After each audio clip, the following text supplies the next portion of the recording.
Imagine you are sitting alone in your room.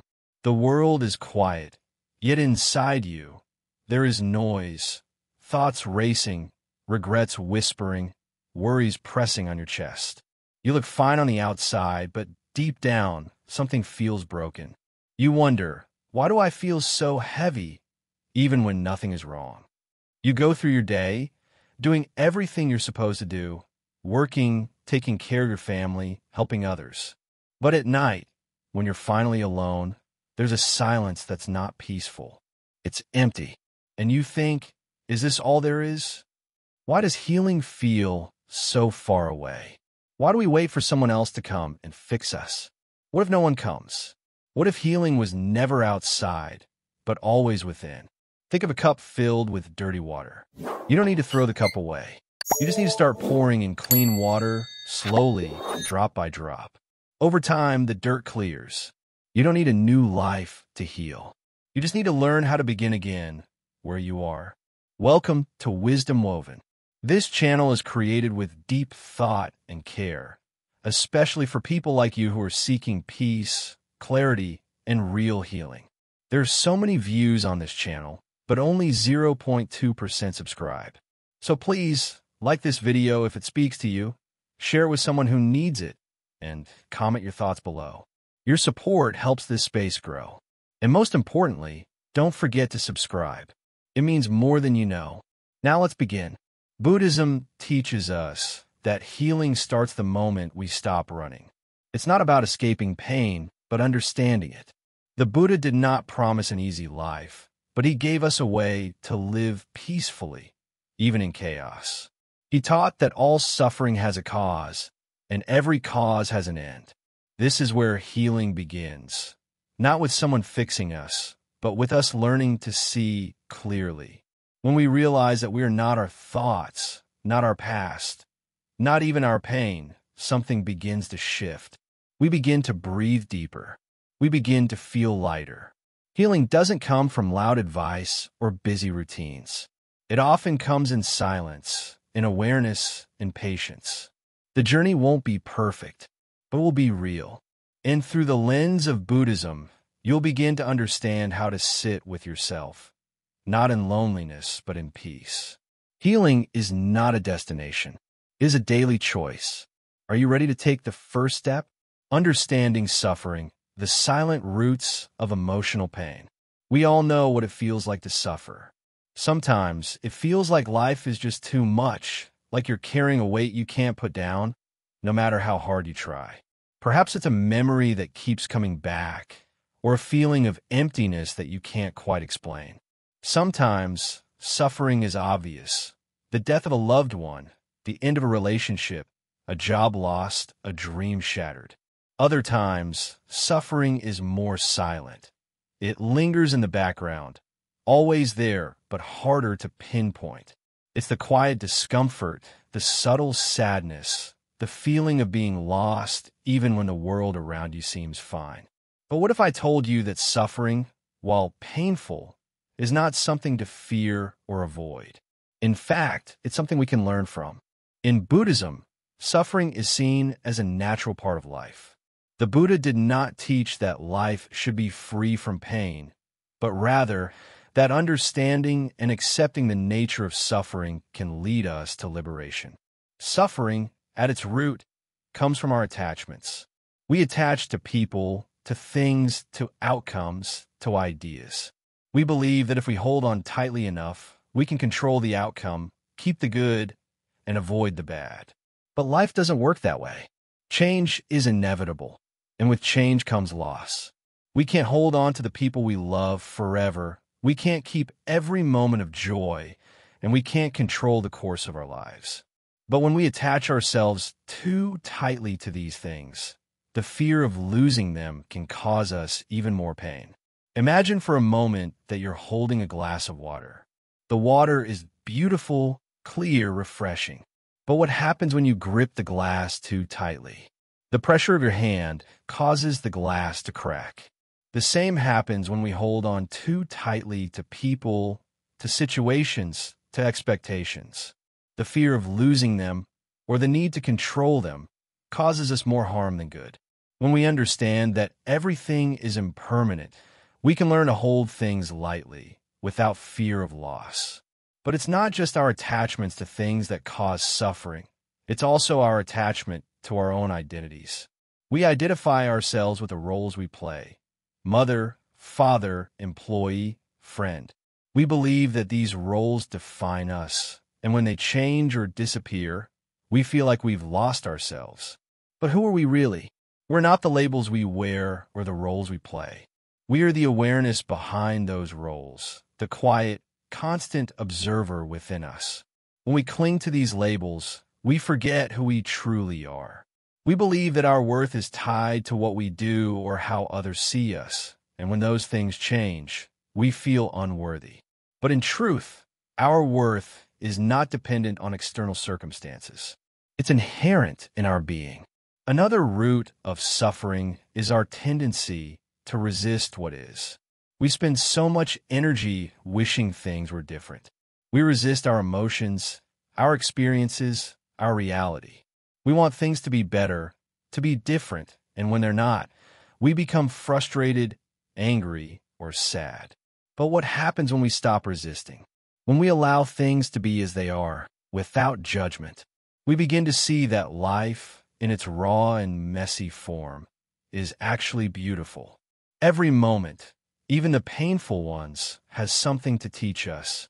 Every experience, even the ones we'd rather forget, holds wisdom if we're willing to open ourselves to it. Think about a storm. When a storm comes, we can't control it. We can't stop the wind from howling or the rain from pouring. But we can choose how we respond. We can choose to fight the storm, to resist it, to wish it away. Or we can choose to sit with it, to watch it, to be present in the moment. When we resist, we add to the suffering. But when we accept, when we allow the storm to pass on its own, we find peace in the midst of chaos. This doesn't mean we should passively accept everything in our lives. It doesn't mean we shouldn't take action when necessary. But it means that we should stop fighting against reality. The more we try to fight life, the more we suffer. The more we try to control, the more we lose control. But when we accept what is, when we surrender to the flow of life, we find that healing begins to take place naturally. At the heart of suffering is also our deep desire for happiness, and our mistaken belief that happiness comes from the outside world. We chase after things, thinking that if we just get that promotion, that relationship, that new house, we will be happy. But true happiness doesn't come from outside. It comes from within. It's a state of being, not a state of having. We can have everything the world has to offer and still feel empty. We can have nothing and still feel full. The key is to turn inward, to find peace and contentment within ourselves, regardless of our circumstances. But how do we begin to heal from suffering? The first step is understanding it. Understanding that suffering is not something to be feared or avoided, but something to be embraced. It's a teacher, not an enemy. It shows us where we are holding on too tightly, where we are resisting reality, and where we have lost connection with our true selves. When we begin to see suffering in this light, we no longer see it as a burden, but as an opportunity for growth. This is where mindfulness comes in. Mindfulness is the practice of being present, of observing our thoughts, feelings, and actions without judgment. It's the practice of being aware of what's happening in the moment, without getting lost in it. When we are mindful, we begin to see our suffering clearly. We can observe our thoughts and emotions without being controlled by them. We can notice when we're holding on too tightly, when we're resisting, when we're looking for happiness outside ourselves. And once we see these patterns, we can begin to change them. The second step in healing is acceptance. Acceptance does not mean giving up. It doesn't mean resigning ourselves to a life of pain or frustration. It means accepting things as they are, without trying to change them. It means acknowledging that life is imperfect, that suffering is a part of life, and that we don't have to control everything. When we accept, we stop fighting against reality. We stop wasting energy on things we cannot change, and we begin to focus on what we can control: our thoughts, our responses, and our actions. Healing is not about fixing ourselves. It's about understanding ourselves. It's about recognizing the patterns that cause our pain and learning to let them go. It's about finding peace within, even when the world around us is in chaos. It's about learning to be present with our suffering and trusting that, like all things, it too shall pass. The Buddha taught that suffering is inevitable, but so is the end of suffering. He didn't promise that we would be free from pain, but he did show us the way out of suffering. And that way is through understanding, through acceptance, through mindfulness, and through love. When we begin to heal, we begin to see that suffering is not something that defines us, but something that refines us. It is not the end of the road, but the beginning of a new path, a path toward freedom, toward peace, toward true happiness. The path of awareness. How mindfulness opens the door to healing. Healing begins with a simple shift, a small yet powerful change in how we see the world. It is the shift from living on autopilot to becoming fully awake in the present moment. This is what we call mindfulness, paying full attention to the here and now, without judgment. The Buddhist path to healing is built on mindfulness, and it has the power to transform everything in your life, starting with how you relate to yourself. Most of us spend our days lost in thoughts, rushing from one task to another, rarely stopping to truly experience the world around us. We are consumed by worries about the future, regrets about the past, and distractions that steal our peace. We do things because we have to, not because we are truly present. It's like going through life in a haze, unaware of the beauty in front of us, unaware of the pain we carry within. But what if you could stop for just a moment? What if you could take a breath and truly feel the air entering your lungs, listen to the sounds of the world around you, and simply exist without judgment or worry? This is the essence of mindfulness. It's not about changing the world around you, but about changing how you experience it. Mindfulness doesn't ask you to force your mind to stop thinking or to shut out the emotions that come and go. Instead, it teaches you to sit with them, to acknowledge them without running away, without clinging to them. Imagine how different it would be to simply notice your thoughts and emotions without being swept away by them. In the practice of mindfulness, you learn to observe, not react. You may wonder, how does this help with healing? Well, when we become aware of our inner world, our thoughts, our feelings, and our habits, we begin to see where our suffering comes from. We start to notice the subtle ways we create pain for ourselves, whether through negative thinking, fear, or attachment. It's not the world around us that causes suffering, but how we relate to it. Mindfulness is the key to breaking this cycle. Let's look at an example. Picture yourself in a moment of stress. Maybe you're rushing to meet a deadline, or you're worried about something in your personal life.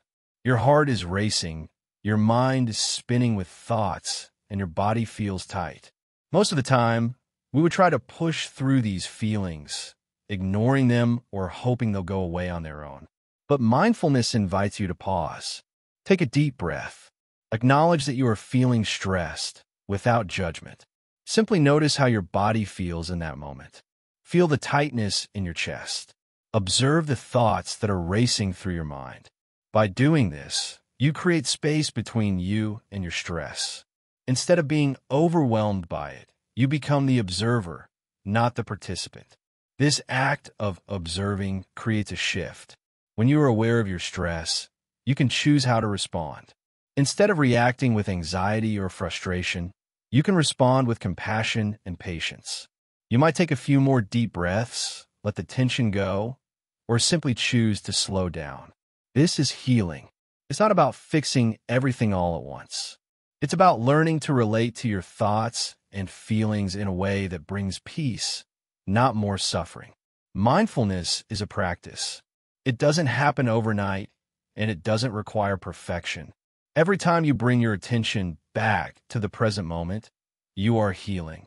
Every time you catch yourself in a negative thought and choose to let it go, you are healing. Every time you notice your body and breathe deeply, you are healing. One of the most powerful aspects of mindfulness is that it allows us to break free from the grip of our past and future. Often, we live our lives either regretting what happened or worrying about what might happen. But the present moment is all we truly have. When we practice mindfulness, we stop living in the past or the future. We simply experience life as it is, without the burden of our old stories or imagined fears. And in that space, healing can happen. You might be wondering, but what about the pain I feel in my body or heart? How does mindfulness help with that? Mindfulness is not about avoiding pain or pretending it doesn't exist. In fact, it invites us to face pain with awareness and acceptance. By bringing attention to the discomfort, we allow ourselves to fully experience it rather than pushing it away. In doing so, we often find that the pain doesn't hold the power over us that we once thought it did. When we're fully present with our pain, it no longer controls us. We can simply be with it without letting it define us. Take the example of grief. When we experience loss, it can feel overwhelming. We may try to avoid the pain by distracting ourselves, but the pain is still there, waiting to be felt. Mindfulness asks us to sit with that grief, to allow it to be a part of our experience without judgment. We don't have to rush to fix it. We simply have to acknowledge it, breathe through it, and trust that, like all things, it too will pass. As we continue on the path of mindfulness, we begin to notice other subtle shifts in our lives. Our relationships may improve because we are more present with others. Our work may become more fulfilling because we are no longer rushing through it. Our bodies may feel lighter because we are not carrying the weight of our thoughts and emotions in the same way. Healing happens when we begin to live with intention, when we stop letting life pass us by in a blur. But mindfulness is not just a technique, it's a way of life. It's a way of being in the world that allows us to respond to life's challenges with grace and clarity. It's a way of being at peace no matter what happens around us. It's not about avoiding difficult feelings or experiences, but about meeting them with open awareness and compassion. When we live mindfully, we stop treating our pain as something to be fixed or avoided. Instead, we begin to see it as a part of the human experience, something that can be understood and integrated. Mindfulness helps us see that all things, joy and sorrow, pleasure and pain, are temporary. They come and go, and in that truth we find freedom. This is the healing power of mindfulness. It doesn't ask for perfection, nor does it promise that everything will be easy. What it does promise is that when you become aware of your thoughts, your feelings, and your experiences, you'll be able to face them with greater peace and understanding. Healing, in the Buddhist sense, isn't about escaping pain. It's about learning to live with it, to accept it, and to transform it into wisdom. And the path of mindfulness is one of the most powerful tools we have to achieve that transformation. Through mindfulness, we begin to awaken to the truth of our own lives, our own suffering, our own joy, and ultimately, our own freedom. So, take a moment now. Breathe deeply. Feel your body. Notice your thoughts. Allow yourself to be fully present. This moment is all you have, and in it, you have the power to heal. Letting go, the art of releasing what no longer serves you. Imagine carrying a heavy bag every day, a bag filled with rocks. At first, it's bearable. You can manage. But as time goes on, the weight starts to wear you down. You're so used to it that you don't even notice the burden anymore. You tell yourself, it's just part of life. I can carry it. But deep down, you feel tired. You feel drained. You wonder, why does it feel so hard to move forward? In life, many of us carry emotional baggage. We hold on to things, memories, hurt, regrets that weigh us down. We think these things define us, that we have to hold on to them to survive, to keep our story intact. But just like the bag full of rocks, all this baggage is not helping us. It's holding us back. It's keeping us stuck in the past, in pain, and in fear. The first step in healing is realizing that we have the power to let go. We do not have to keep carrying everything that we've been handed. This is a principle deeply rooted in Buddhist teachings. Attachment causes suffering. The more we hold on to things, the more we bind ourselves to them. But the truth is, we don't need to carry the weight of everything we've experienced. We can choose to release it. Letting go is not about forgetting. It's not about pretending the past didn't happen. It's about accepting that the past is over and it no longer has to control you. When you let go, you free yourself. You stop giving your energy to things that no longer serve your growth or peace. You begin to create space within yourself for something new. Letting go is often misunderstood. It doesn't mean we stop caring. It doesn't mean we stop loving or stop remembering. It simply means we stop letting the past dictate our present. We stop carrying old hurt like a badge of honor. The Buddha taught that our attachment to suffering is what keeps us bound. By letting go, we make room for healing. We make room for joy. But how do we let go? The first thing to understand is that letting go doesn't happen overnight. It's a gradual process. It takes time, and it requires patience with ourselves. There's no magic moment where everything suddenly disappears. But the more we practice it, the easier it becomes. Start with your thoughts. Observe them. Pay attention to the stories you tell yourself. Many of these stories are rooted in the past, in things you've been through. These stories shape how you see the world and yourself. But they are not the truth of who you are. The truth is, you are more than your thoughts. You are not the sum of your mistakes, your failures, your pain. You are the awareness that is witnessing all of it. The more you recognize this, the easier it becomes to detach from the thoughts that no longer serve you. You can also practice letting go by simply allowing yourself to feel. We often resist our emotions because we think they are too painful or too difficult to handle. But emotions, like clouds in the sky, come and go. They don't stay forever unless we hold on to them. When you feel anger, sadness, fear, or disappointment, don't push it away. Don't try to ignore it or bury it. Allow yourself to feel it fully, then let it pass. Imagine it like a wave in the ocean. It rises up, and eventually it recedes. The more you allow your emotions to flow through you without clinging to them, the lighter you will feel. Another way to practice letting go is through forgiveness. Forgiveness is not about excusing someone's actions or pretending that what happened didn't matter. It's about releasing the hold that anger or resentment has over your heart. Holding on to grudges is like carrying a heavy stone. It doesn't harm the person you're angry with. It harms you. Forgiving doesn't mean you forget. It means you choose not to carry the pain anymore. It means you choose peace. There is also the practice of mindfulness, which helps us become aware of what we are holding on to in the present moment. Often, we carry old emotions or fears into our current experiences without realizing it. Mindfulness allows us to see these patterns and let go of them. When you practice mindfulness, you stop reacting out of habit and start responding with awareness. You learn to observe without judgment. You learn to release what no longer serves you, moment by moment. Letting go also requires faith in the process. It can feel scary to let go of things you've held on to for so long. You may worry about what will happen if you release your pain, your attachments, or your expectations. But the truth is, when you let go, you're not losing anything. You're making space for what is truly meant for you. You're opening yourself up to the possibility of new experiences, new relationships, and new ways of being.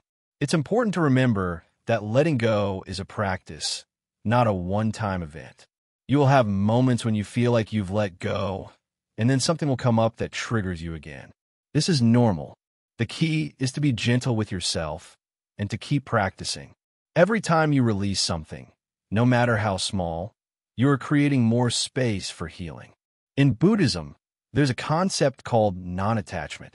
It doesn't mean we stop caring about anything. It means we stop clinging to things as if they're the source of our happiness. When we stop depending on external things for our peace, we find an inner freedom. Non-attachment is about realizing that true happiness comes from within. It comes from being at peace with who we are, regardless of what happens around us. Letting go is also about releasing the need for control. Many of us try to control every aspect of our lives, our relationships, our work, our future. But the truth is, life is unpredictable. Trying to control everything only leads to stress and disappointment. When you let go of the need for control, you open yourself to the flow of life. You begin to trust that everything is unfolding as it should, even when it doesn't look the way you expect. The more you let go, the more you realize that you don't need as much as you thought. You don't need to carry every burden. You don't need to hold on to every thought or every past hurt. You begin to realize that true freedom comes when you let go of the things that tie you down. So, what will you let go of today? What old pain, what old fear, what old expectation will you release? The moment you do, you will feel lighter. You will feel freer. You will feel more alive. Letting go is not about losing. It is about gaining the ability to live fully without the weight of the past holding you back. This is the beginning of healing. Letting go is not the end of your journey. It is the start of something new. It is the start of a life where you can move forward with peace, with clarity, and with the freedom to be your true self. So, take a deep breath and let go. Silence as medicine, discovering the healing power of stillness. In the midst of the constant noise of our lives, both external and internal, we often overlook the power of silence. We're taught to fill the gaps, to always be moving, doing, talking, thinking. But have you ever noticed that it's in the quiet moments that healing often happens? It's in those pauses, those breaths between words, that something profound takes place. Silence is not empty. It's full of potential, full of wisdom, and full of healing. Imagine this. You've had a long day. Your mind is cluttered, your heart heavy, and your body tired.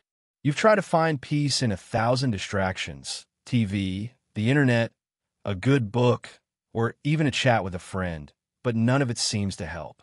So you sit in the silence. At first, it's uncomfortable. The thoughts rush in like an uncontrollable river, flooding your mind with worries, regrets, and all the things you haven't done. But then, something begins to change. Slowly, those thoughts begin to quiet, like leaves settling gently onto the ground. This is the power of silence. It's not that the thoughts disappear, but they lose their grip on you. Silence offers a space for you to observe, not judge. It allows you to simply be with yourself. In this stillness, you don't need to fix anything. You don't need to be anyone. You just need to be. And in that moment, healing starts. We are constantly told that to solve our problems, we must act.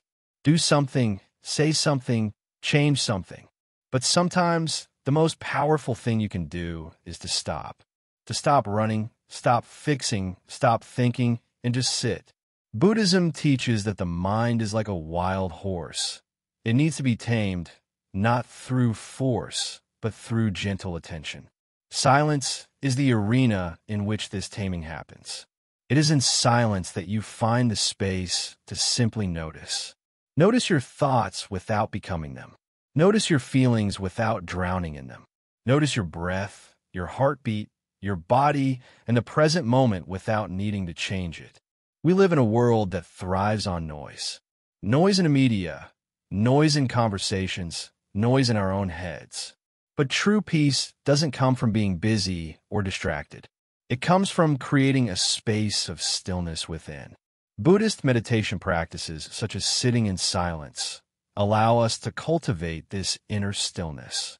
When you begin to spend time in silence, you will notice that you become more aware of the subtle energies inside you, the gentle flow of your breath, the rhythm of your heartbeat, the deep connection between your body and your mind. These are not just physical sensations. They're the language of healing. They're the body's way of speaking to you, telling you what it needs, what it wants, and where it hurts. The more you learn to sit in silence, the more attuned you become to these messages. Healing is not always about doing more. Sometimes it's about doing less. It's about creating the space to listen deeply to yourself. Think about how we experience pain, whether it's physical, emotional, or mental. It's easy to get overwhelmed. We look for ways to escape it, to numb it, to make it go away.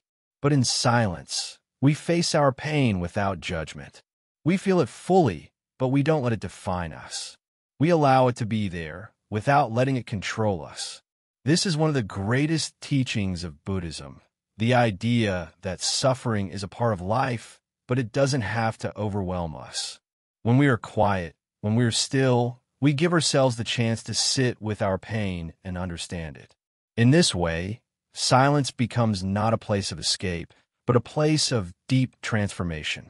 In silence, you start to see your mind for what it truly is, a collection of thoughts, emotions, memories, and sensations.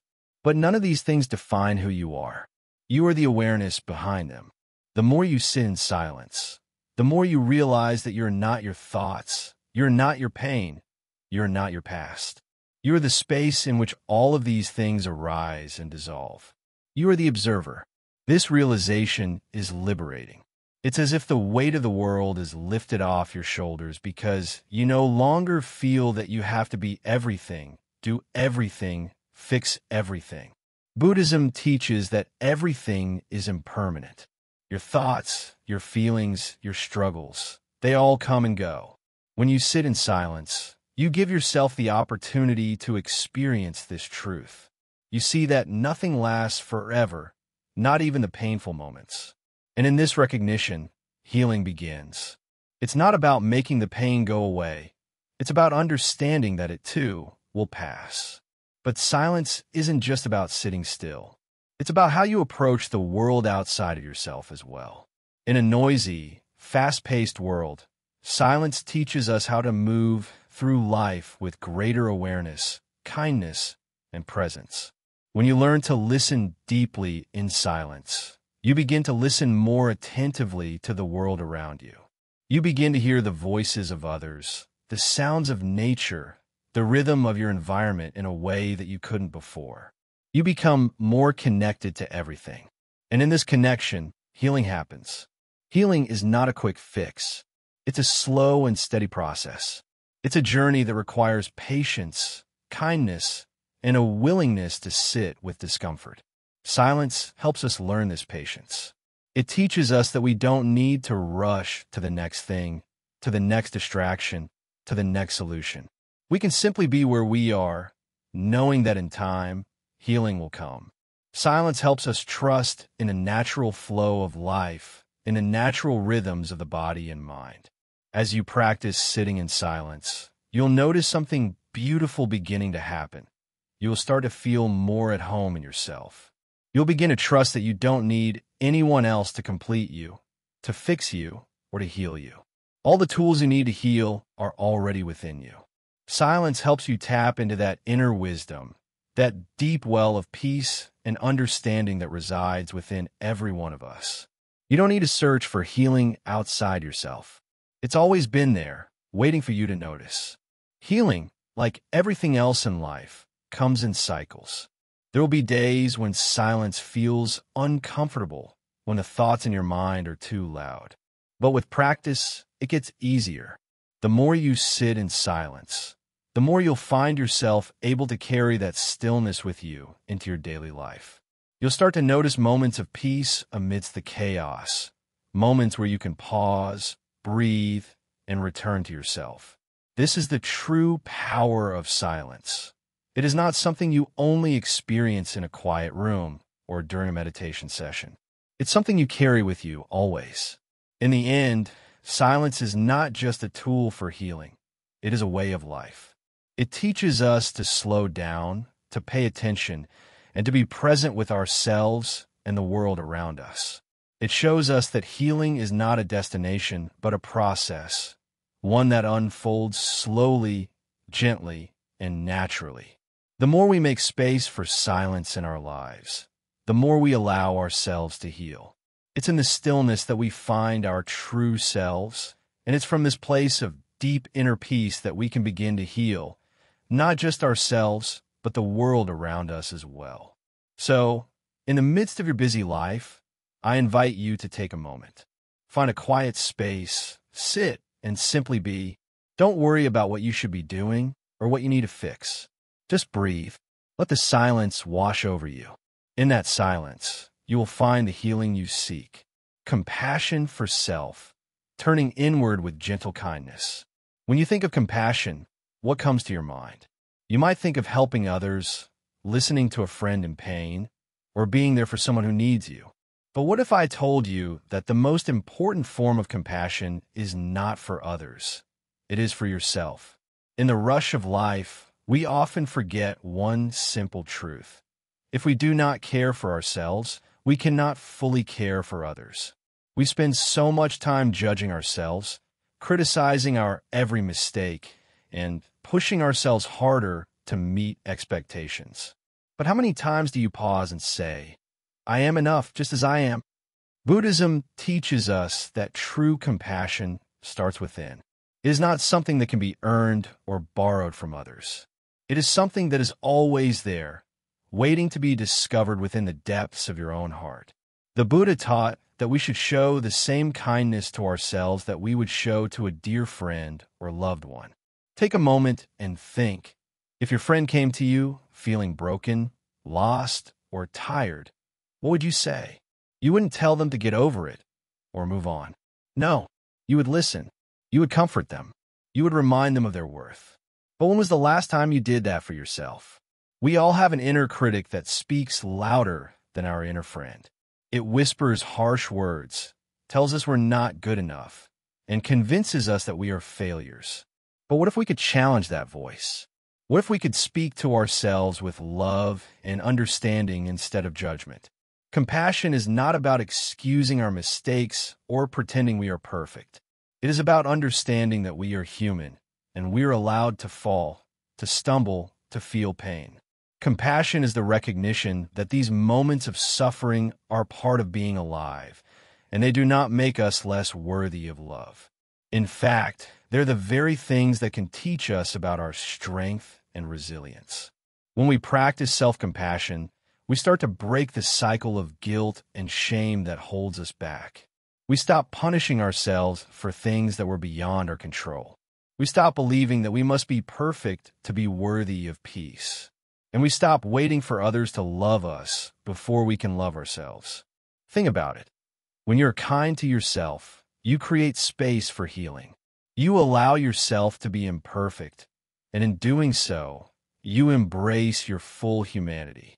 You stop seeing yourself as broken or unworthy. Instead, you begin to see yourself as someone who deserves care, love, and understanding, just like anyone else. But self-compassion isn't always easy. In a world that constantly tells us to do more, be more, and achieve more, it can feel selfish to pause and care for ourselves. But Buddhism teaches that self-compassion is not selfish. It is essential. If you are empty, you cannot pour into others. If you're tired, you cannot give your best. If you're lost, you cannot show others the way. Only by filling yourself with compassion can you then share it with the world. It's easy to get caught up in the idea that happiness comes from external sources, from the love of others, from success, from recognition. But the truth is, lasting peace comes from within. It comes from accepting ourselves as we are and allowing ourselves to heal. Only then can we truly be present for others and offer them the compassion they need. So, what does it look like to practice self-compassion in your everyday life? It means being patient with yourself when you make a mistake. It means offering yourself a kind word when you feel low instead of harsh judgment. It means giving yourself permission to rest when you are tired instead of pushing through until you burn out. It means acknowledging that you are not perfect, but you are worthy of love and kindness, just as you are. You may find that, in time, this practice begins to shift how you see the world around you. When you start being compassionate with yourself, you start being more compassionate with others. You become less critical, less judgmental, and more understanding. The compassion you offer yourself extends outward, and it creates a ripple effect, touching the lives of those around you. But remember, self-compassion is a practice.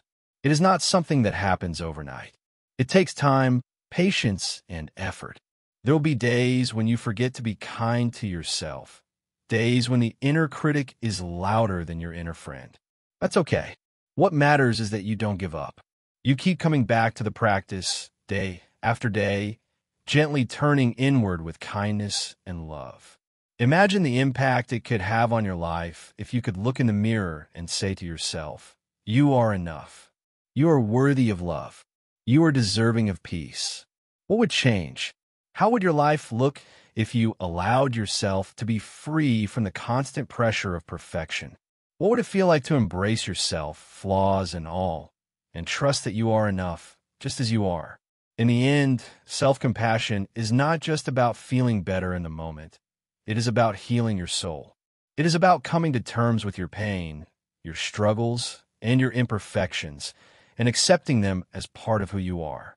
It is about learning to be your own best friend, your own greatest supporter. As the Buddha once said, you yourself, as much as anybody in the entire universe, deserve your love and affection. It is time for you to give yourself that love, to start the journey of healing, and to allow compassion to transform your life. Remember, healing is not about fixing what is broken. It is about accepting yourself fully, with all your light and shadows. Only through self-compassion can you truly heal, and from there, you can begin to heal the world around you. Detachment without isolation. Living freely without cutting off the world. When you hear the word detachment, what comes to mind? Many of us picture a person who is cold, distant, or isolated from the world. We imagine someone who has given up on relationships, work, or the very things that make life feel meaningful. But detachment in Buddhism is not about isolation. It is not about escaping the world or becoming numb to its beauty and pain. Detachment, in the Buddhist sense, is about freedom. It's about living in the world without being bound by it. You see, the world we live in is full of attachments. We attach ourselves to people, to success, to possessions, to emotions. We believe that our happiness depends on these things, on being loved, on achieving goals, or on having everything we desire. And so, we live in constant fear of losing them. But what if you didn't need any of these things to be happy? What if your happiness didn't depend on what was outside of you, but rather on the way you chose to live inside your own mind?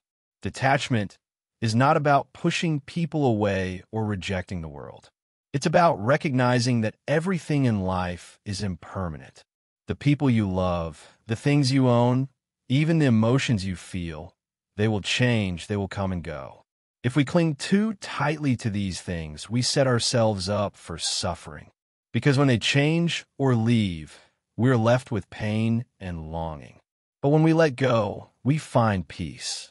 Not by abandoning the world, but by allowing ourselves to experience it fully, without fear of losing it. Think about how you feel when you're deeply attached to something or someone. You might feel restless, anxious, or overwhelmed. You might feel that your happiness is fragile, that it's dependent on something outside of yourself. But what happens when you begin to loosen your grip, when you stop holding on so tightly? Suddenly, there's a sense of freedom. You're no longer chained to the idea that your happiness comes from external things. You begin to realize that happiness is something you can create no matter what is happening around you. This is the essence of Buddhist detachment. It's not about escaping the world. It's about embracing it without letting it control you. It's about being fully present in your relationships, in your work, in your life, without becoming attached to the outcome. You can love deeply without holding on. You can care for others without expecting anything in return. You can work hard without defining yourself by your achievements. And you can experience joy without fearing that it will disappear. Detachment, in this way, doesn't lead to emptiness or loneliness. On the contrary, it brings freedom. It allows you to engage with the world, not as a prisoner of your desires, but as someone who is free to choose how to respond to life's challenges. You can be part of the world without being bound by it. You can love deeply, but not be consumed by your love. You can work hard, but not define your worth by your work. You can experience joy, but not fear its loss. This is the path to true freedom. Not the freedom to escape or withdraw, but the freedom to live fully and authentically in the world without being trapped by your attachments. It's the freedom to be yourself, to be at peace with what is, and to embrace the flow of life as it comes, without clinging to it or pushing it away. In Buddhism, there's a beautiful teaching called the middle way. It is the path between extremes, the path of balance. Detachment is a key part of the middle way. It is not about rejecting the world, nor is it about being attached to it in unhealthy ways. It is about finding a balance where you can engage with the world, love, work, and care without becoming overly attached to the outcomes. You live in the world, but the world does not control you. Imagine a river flowing freely. The water does not cling to the rocks or the banks. It simply flows, moving around obstacles and continuing on its journey. The river does not resist the flow of life. It moves with it. This is how we can live in the world, without resistance, without attachment, simply flowing with life as it comes, accepting it as it is. When you start to let go of attachment, you'll begin to notice a subtle shift within you. Life becomes lighter.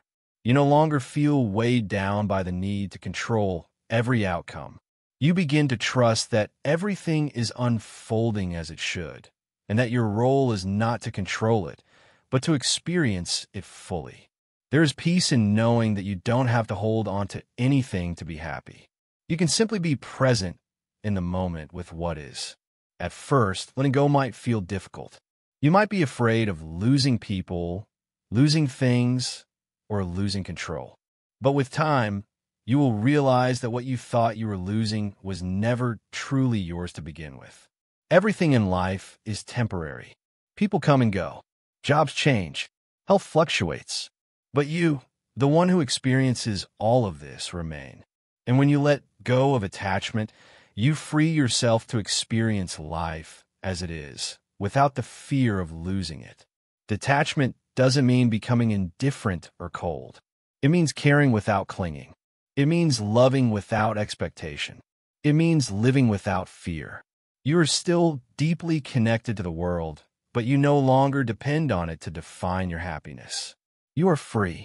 Free to live fully. Free to experience all that life has to offer without the burden of attachment. And this freedom is not something you must search for outside of yourself. It is already within you. You have the power to let go of what holds you back, to release the attachments that cause suffering. The moment you begin to live without clinging, you begin to experience the world in a completely new way.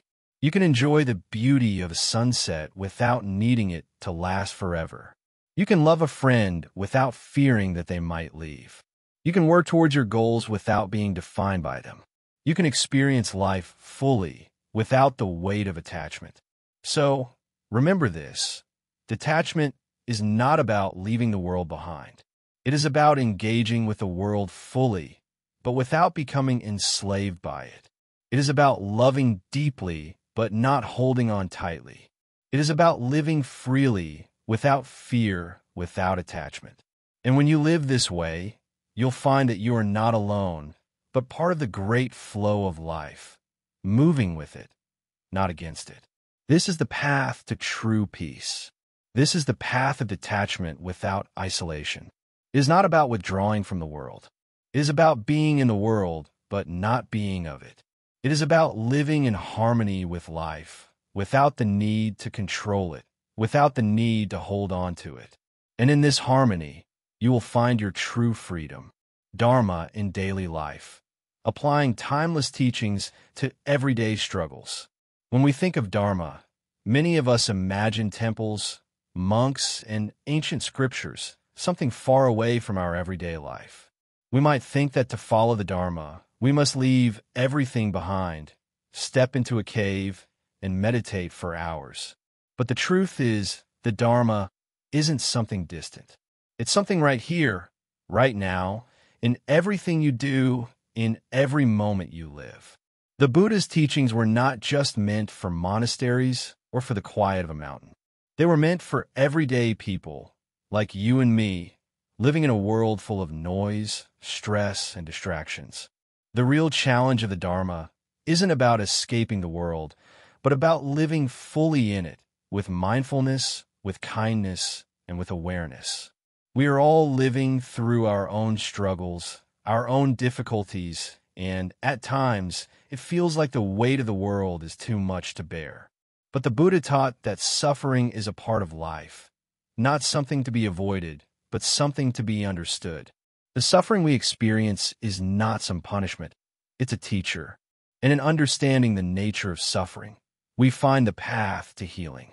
Imagine you wake up every day to a world full of expectations, your family's needs, your work responsibilities, the constant pull of social pressures. Each task, each duty, each conversation could leave you feeling drained, stressed, or frustrated. But it doesn't have to be this way. What if every moment, every task could become an opportunity to practice Dharma?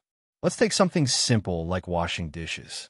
Now, you might think, how can washing dishes possibly be connected to deep spiritual teachings? But the beauty of Dharma is that it is in everything. The act of washing dishes can be a meditation. You can be mindful of every movement, every sensation, the feel of the water, the sound of the plate as you scrub it, the warmth that flows through your hands. When you do this, you're not simply washing dishes. You are washing away the distractions of your mind. This is the practice of mindfulness in daily life. Every moment you are alive, there is an opportunity to practice the Dharma. When you walk, when you eat, when you talk to someone, when you sit quietly, these are all moments to practice being fully present. The Buddha said that the mind is like a wild monkey, jumping from thought to thought, always restless. To practice the Dharma, we must learn to still that monkey, to tame it. This doesn't mean that you need to spend every second of your life in deep meditation. It means that you should bring awareness to the simple moments, what you are doing, how you are feeling, and where your mind is. When you walk to the store, do you walk with awareness? Or is your mind elsewhere, caught up in worries about the future or regrets from the past? Let's take another example, communication. Every time you speak to someone, whether it's your spouse, your child, or a coworker, you have the opportunity to practice kindness. The Buddha taught that right speech is one of the pillars of the Eightfold Path. This means speaking with truth, with compassion, and with mindfulness.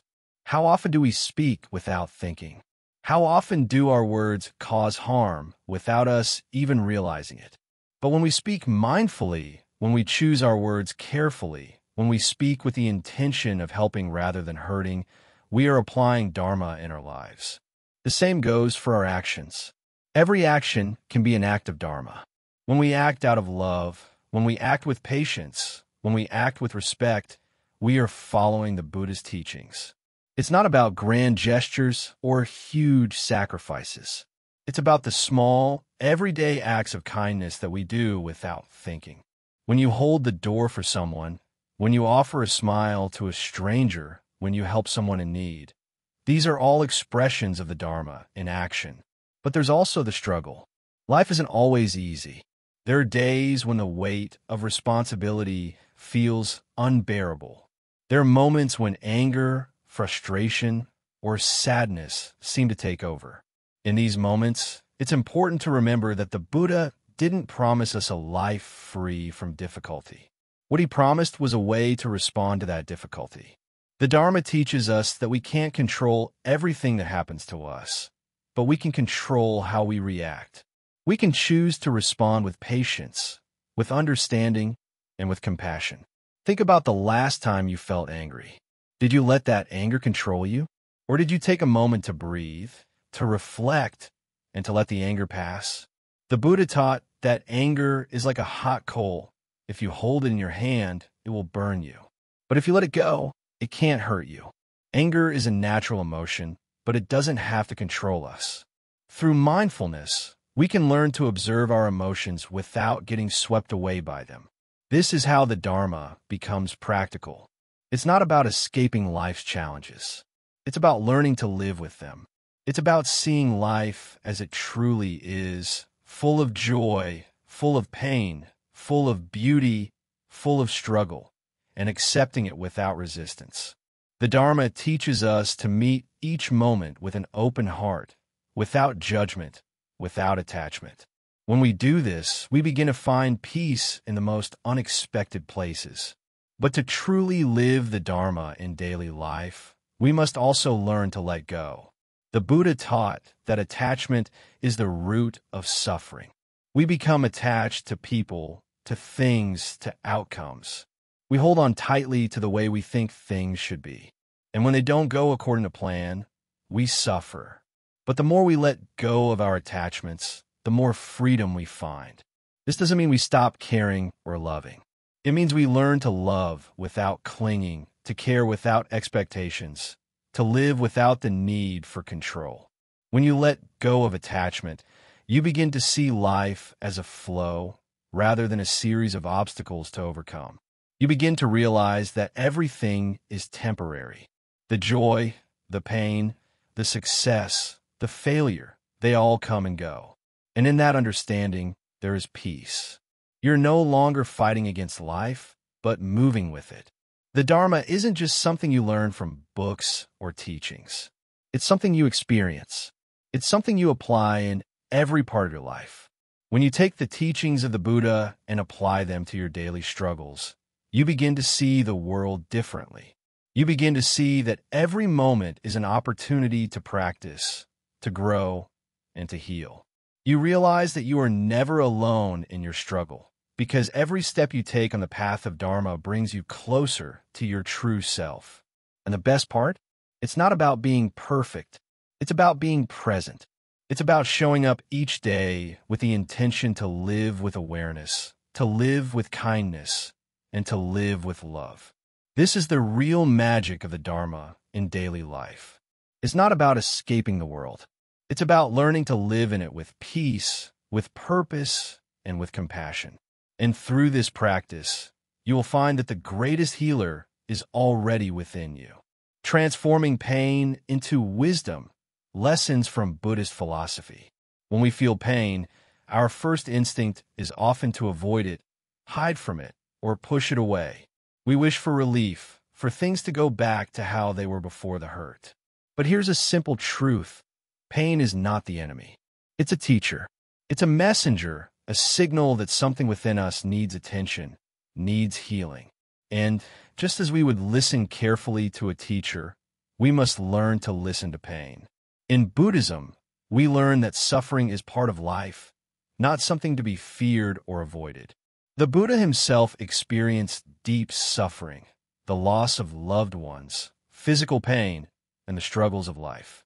Yet, instead of trying to escape or deny these painful experiences, he used them as stepping stones on his path to enlightenment. He learned that suffering could transform into wisdom if approached with awareness and an open heart. Imagine for a moment that you're holding a stone in your hand. The stone feels heavy. It feels sharp. But if you look closely, it's not the stone itself that causes the pain. It's the way you're holding it. If you grip it too tightly, it hurts. But if you loosen your hold, the stone becomes lighter. You can still carry it, but it no longer burdens you. This is what happens when we transform pain into wisdom. When we resist, when we hold tightly to our pain, it only weighs us down. But when we learn to let go of the need to control it, to push it away, it loses its power over us. The pain is still there, but it no longer owns us. It becomes a part of our journey, something we carry with grace. This idea is central to Buddhist philosophy. The Four Noble Truths teach us that suffering is inevitable, but it doesn't have to define us. We don't have to live a life of constant pain. The Buddha offered a way out, a way to end suffering. And that way doesn't mean escaping pain. It means understanding it, facing it, and learning from it. When we experience pain, we often ask, why me? Why is this happening? The Buddha invites us to ask a different question. What can I learn from this? It's a shift in perspective. Instead of seeing pain as a punishment or something that should be avoided at all costs, we can see it as a moment of growth. Each challenge, each heartbreak, is a chance to deepen our wisdom and understanding. For example, imagine a person who has lost someone they love deeply. The pain of that loss is immense, overwhelming. But if they're willing to face that pain with an open heart, they might learn something important about love, about attachment, and about the fleeting nature of life. They might come to understand that love doesn't end with death, it transforms. And in that transformation, they may find peace. They may even find a deeper connection to the people who are still with them. This transformation of pain into wisdom doesn't happen overnight. It's a gradual process. It requires patience and a willingness to be vulnerable. Often, we try to numb our pain with distractions, work, food, television, or even excessive socializing. But these distractions only delay the healing process. True healing comes when we sit with our pain, when we face it directly, without judgment or fear. It's important to remember that healing doesn't mean erasing the pain. You can't erase your experiences. They are part of you, but you can change your relationship with them. You can learn to carry your pain with you, not as a burden, but as a source of strength. Think of a potter shaping clay. At first, the clay is soft, malleable, and formless. But as the potter works with it, shaping it with care and attention, the clay begins to take on new form. The clay goes through heat, through fire, yet it doesn't break. Instead, it becomes stronger, more beautiful. The potter uses the fire to harden the clay, to bring out its true potential. This is how we can view our pain. Instead of allowing it to break us, we can allow it to shape us. Pain can refine us, teach us resilience, and help us find meaning in the most difficult of circumstances. Buddhism teaches us that all things are impermanent. This includes our pain. It's easy to feel like suffering will last forever when we're in the middle of it, but nothing in life stays the same. Just as the seasons change, so too does our emotional state. Pain, like everything else, is temporary. But the wisdom we gain from facing it, from learning how to navigate it, can stay with us forever. This is the transformative power of pain. It teaches us that we are not helpless. We can choose how we respond to life's challenges. We can choose to grow, to learn, and to become more compassionate. And when we transform our own pain, we also become more compassionate toward the pain of others. We no longer see others' suffering as something to be avoided or feared. Instead, we see it as an opportunity to offer understanding and kindness. The wisdom we gain through our struggles is not just intellectual knowledge. It's lived experience. It's a deep knowing that comes from sitting with our pain and choosing to respond with love, patience, and compassion. It's about recognizing that suffering is not something we must face alone. We are all in this together, and through our shared experiences of pain, we can find connection and healing. Ultimately, transforming pain into wisdom is a journey. It's not something that happens overnight, and it's not something that we can force. It's a gradual process of learning, letting go, and embracing the fullness of life. And as we move through this process, we come to understand that we are not defined by our pain. We're defined by how we choose to respond to it. So, when you find yourself in pain, remember, you are not broken. You're being shaped. And in that shaping, you are becoming something more resilient, more compassionate, and more alive to the beauty of the present moment. The pain may never fully disappear, but through it, you will discover a new kind of freedom, The freedom that comes from accepting life as it is, with all its challenges and blessings. And in that acceptance, you will find your true strength. Healing through pain is not about erasing the past, but embracing it. It's not about wishing things were different. It's about allowing yourself to grow from where you are with what you've learned. And that is the wisdom that pain can offer. The journey continues, sustaining inner healing for a lifetime. We have come a long way, haven't we? Through the quiet moments, the deep reflections, and the lessons learned from the Buddha's wisdom. And yet, as we reach the end of this journey, it feels as though we are only just beginning. This is the nature of healing. It doesn't have a finish line. It is a continuous unfolding, like the petals of a lotus flower blooming slowly, one day at a time. When you start a journey of self-healing, it's natural to want immediate results. You think, I'll fix myself today, and I'll feel whole tomorrow. But, as we've learned, healing is not a race. It is more like the slow and steady growing of a tree. In the beginning, you may not see any change. The roots are deep, hidden beneath the surface. But over time, you begin to notice the growth. The branches stretch wide, and leaves begin to fill the air with their quiet wisdom. There's a saying in Buddhism, we are what we think. All that we are arises with our thoughts. With our thoughts, we make the world. And that is where the true power lies, isn't it? In the thoughts we choose to hold, in the words we say to ourselves, and in the actions we take, no matter how small they seem. So, how do we continue on this path of healing? How do we sustain what we have learned? It begins with awareness. Awareness of the present moment. Awareness of the thoughts that arise and the emotions that follow. When you are aware, you don't react, you respond. You don't become your thoughts. You become the one who observes them. You can begin to see the patterns in your mind, the old wounds, the familiar fears, the limiting beliefs that keep you stuck. But now, instead of letting them control you, you simply watch them, acknowledging their presence, and then letting them go. Like leaves floating down a river, they come and go. Healing is about letting go. It's about releasing the stories you've been telling yourself for so long. The story that you're not enough. The story that you're broken. The story that you can't change. But when you let go of those old stories, you make space for new ones. Stories that are kinder. Stories that are more compassionate. And most importantly, stories that are true. In the beginning, you may have felt lost. The path may have seemed uncertain. But now, with every step you take, you are more grounded, more centered, more aware of your true nature. And this is the heart of Buddhist teachings, knowing that we are already whole, that we are not separate from the universe, but part of it.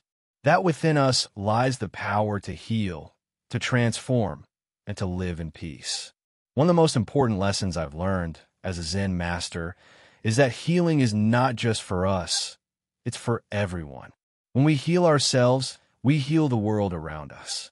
Our families, our friends, our communities all benefit from the calm we cultivate within. When you take the time to sit in silence, to be present with yourself, you are also giving that gift to the world. You become a source of peace, a beacon of light in the midst of chaos. But there will be times when the old patterns resurface. You may slip back into old habits, old ways of thinking, old reactions. It happens, but do not be discouraged. Healing is not about perfection. It's about progress. It's about showing up for yourself every single day, even when it feels difficult. It's about having the courage to try again, even when you've failed before. And each time you rise, you grow stronger, more resilient. There is a beautiful teaching in Buddhism about the nature of suffering. The Buddha did not say that suffering would never come. In fact, he acknowledged that suffering is part of life. But what he offered was a way through it, a path that doesn't ignore suffering, but transforms it. You don't need to escape your pain. You need to understand it. You need to sit with it, listen to it, and allow it to teach you. Pain is not the enemy. It is a teacher. And when you learn its lessons, you find that it no longer has power over you. So how do we continue? How do we keep this healing alive day after day, year after year? The answer is simple. Practice. Practice mindfulness. Practice compassion. Practice patience. Practice gratitude. Every day, take a moment to breathe, to be present, to check in with yourself. Ask, how am I feeling right now? And just sit with the answer. No judgment. No hurry. Just being. It's also about keeping an open heart. Healing does not happen in isolation. It happens in connection with ourselves, with others, and with the world. Reach out when you need support. Share your journey with others who understand. And most importantly, be kind to yourself. You're doing the best you can, and that is enough. The journey of healing is not a linear path. There will be times when you feel like you've taken 10 steps forward, only to find yourself taking a step back. But remember, growth is not always visible. Sometimes the deepest growth happens below the surface in places we cannot see. Trust the process. Trust that you're always moving forward, even if it doesn't feel that way. In the end, healing is not about becoming perfect. It's about becoming whole. It's about finding peace with yourself as you are, and knowing that you are worthy of that peace, no matter what has happened in your life. You are not your mistakes. You are not your pain. You are not your past. You are a living, breathing miracle, capable of great love, great wisdom, and great healing. So what does this mean for you now in this moment? It means that your journey doesn't end here. It continues. Every moment is an opportunity to heal. Every moment is a chance to grow.